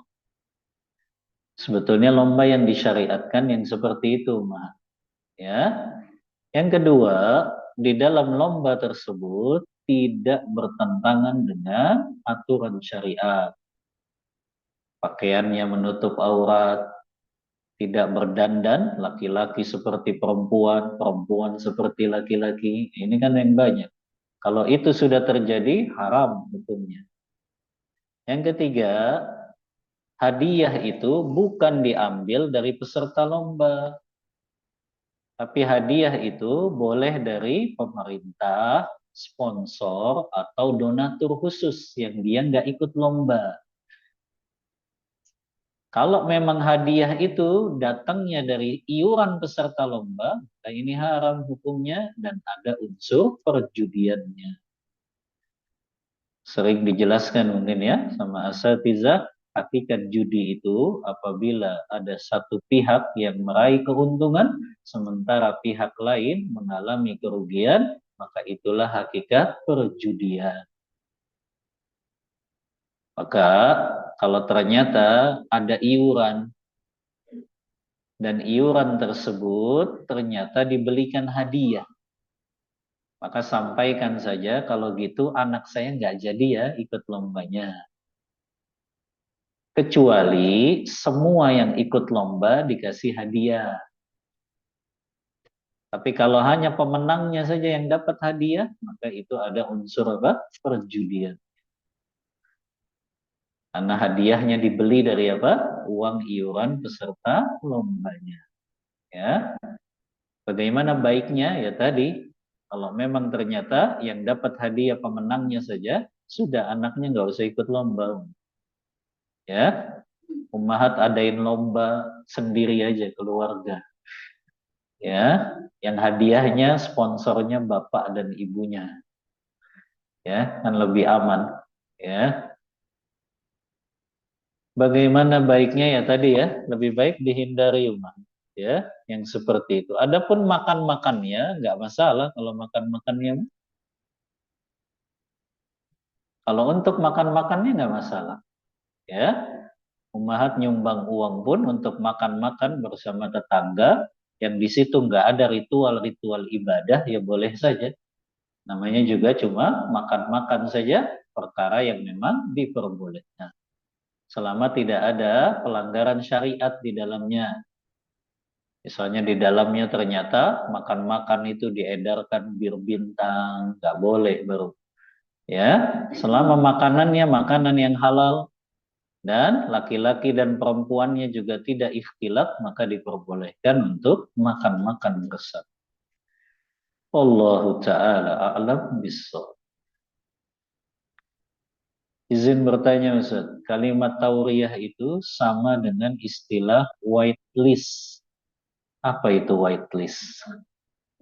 Yang berkata dengan makna lain supaya orang lain tidak tersakiti.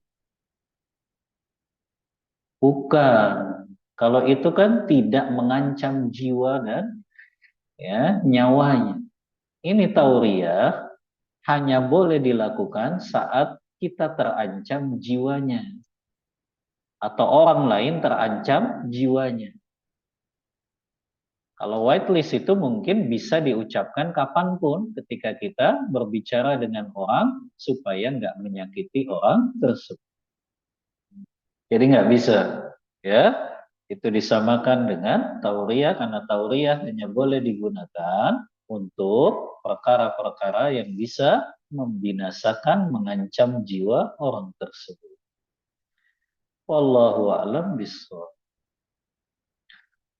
Bagaimana sikap yang benar dan sesuai syariat ketika sedang sakit dan berobat agar tidak menyandarkan kesembuhan pada obat? Yang pertama harus yakin yang bisa menyembuhkan hanya Allah saja. Adapun obat yang kita minum itu bisa menyembuhkan atau tidak tergantung izin dari Allah Ta'ala. Maka obat itu sebagai sebab saja, ikhtiar kita. Tapi tetap bergantungnya kepada Allah.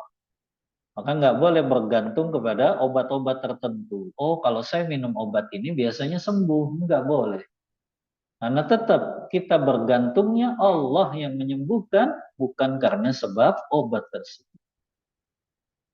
Maka kita minum obat, tetap keyakinannya, bergantungnya, tawakalnya hanya kepada Allah. Maka ini keyakinan kita, obat ini bisa nyembuhin, bisa juga enggak. Tapi keyakinan kita yang bisa menyembuhkan hanya Allah Ta'ala saja. Maka itu ya, agar kita nggak bersandar kepada obat-obat yang itu hanya sekedar sebab saja. Allahu a'lam bishawab. Izin bertanya Ustaz, saya memiliki anak 1 tahun. Ketika saya sholat, dia ngikutin saya sholat. berdiri di depan saya, duduk tiduran, dia natap saya dan tersenyum. Terkadang saya terkesima dengan senyumnya. Akhirnya saya balas senyumnya. Kemudian pernah juga saat bangkit dari sujud, saya refleks sambil bangkit, sambil cium keningnya. Sependek pengetahuan saya, tidak ada dalam poin-poin pembatal sholat. Tapi saya kepikiran, mohon pencerahannya, semoga Allah mudahkan memberi saya nasihat. Yang pertama, tersenyum itu boleh dalam sholat. Yang tidak boleh adalah tertawa.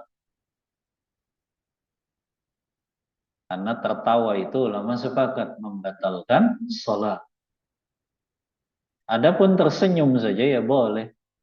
Tapi hendaknya tidak sering-sering dalam sholat senyum terus. Akhirnya hilang kekhusyuannya. Termasuk tadi, kalau sampai mencium kening, tapi mungkin kalau refleks ya nggak masalah. Karena mungkin refleks saja kan, di luar kesadaran. Tapi jangan dia sengaja dalam sholat selalu cium anaknya. Nah ini nggak boleh. Itu termasuk perkara apa? Yang menghilangkan kekhusyuan. Betul memang tidak membatalkan sholat. Tapi akhirnya konsentrasi kita ketika sholat jadi buyar. Fokusnya hanya ke anak itu saja. Ya, maka tetap kita berusaha ya konsentrasinya ketika sholat ini kita anggap bahwasannya sholat ini kita menghadap Allah ya, kita berdoa kepada Allah, kita merendahkan diri di hadapan Allah, kita betul-betul membutuhkan ya pertolongan Allah dengan sholat kita. Maka kita berusaha ya untuk tetap khusyuknya, fokusnya kepada Allah Ta'ala.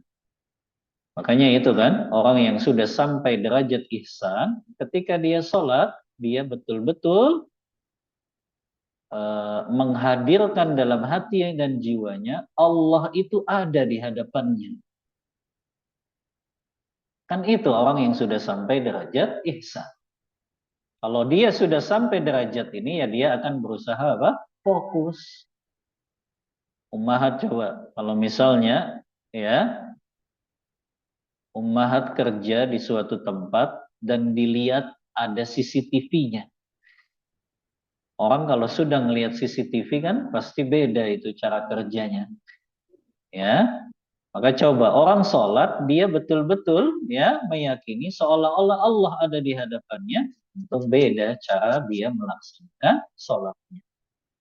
Maka betul itu tidak membatalkan sholat, hanya saja banyak perkara-perkara gerakan-gerakan yang dia lakukan dalam sholat itu semakin apa? Mengurangi kehusyuannya dalam sholat.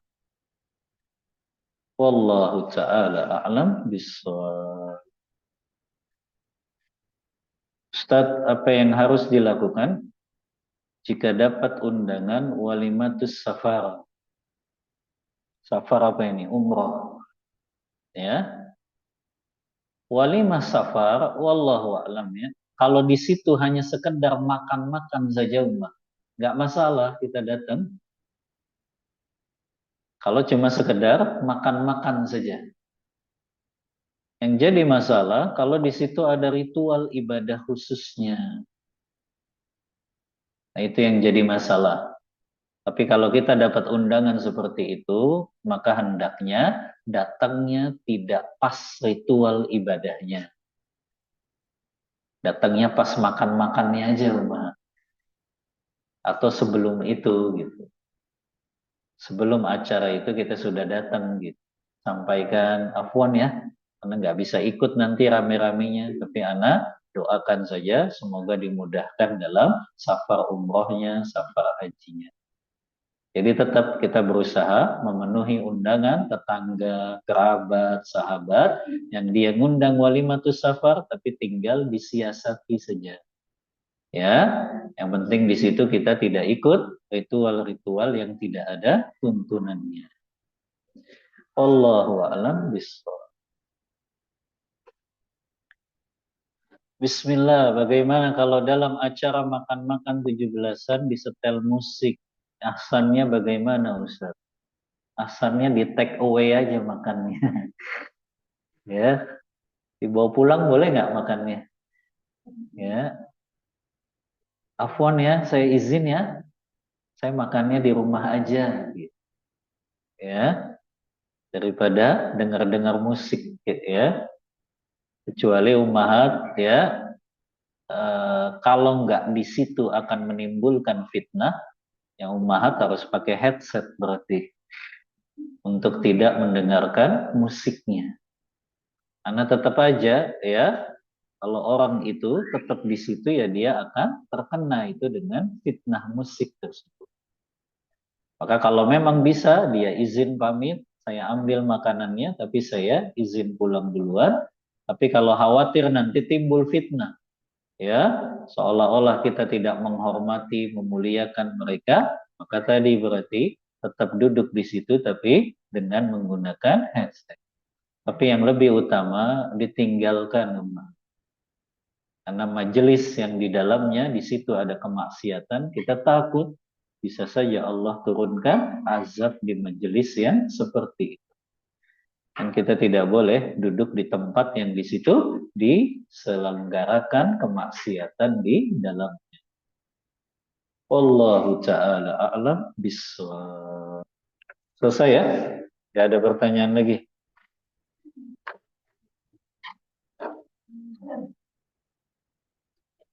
Taib. Cukup pemahaman tentang syafaat ya. Adapun minta syafaat kepada manusia di dunia itu boleh ummahat dalam masalah urusan dunia.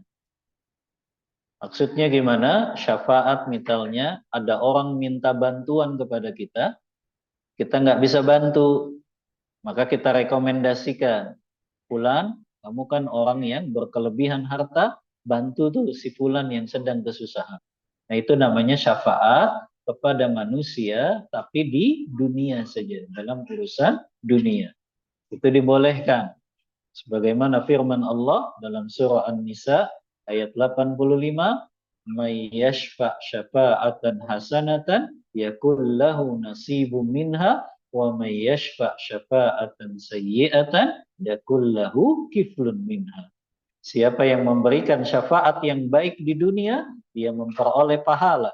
Dan siapa yang memberi syafaat yang buruk, maka dia memikul bagian dosanya. Jadi boleh memberi syafaat untuk urusan dunia kepada manusia yang lain.